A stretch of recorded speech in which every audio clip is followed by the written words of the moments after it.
G'day cocktail lovers. Apparently Tom Hanks came up with a new festive drink when he was with his family recently. He mixed Diet Coke with champagne. He calls it Cokagne. And a million QAnon cookers' heads explode as they go, Tom Hanks is trying to get his kids hooked on cocaine. I thought I'd give it a go. After all, there's a long history of champagne being used as a mixer and being sweetened with something else. The French 75, a Bellini, quite a few others. So let's try it. It's pretty straightforward.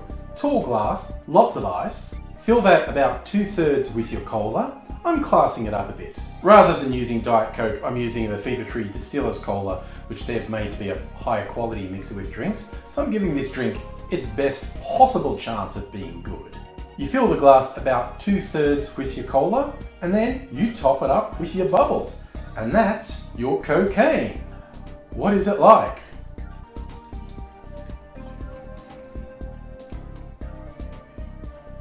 I mean, it's not awful.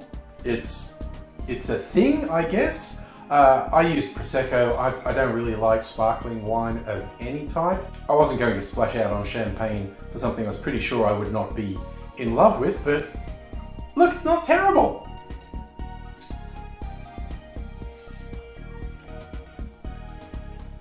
And now Tom Hanks will be forever associated with cocaine.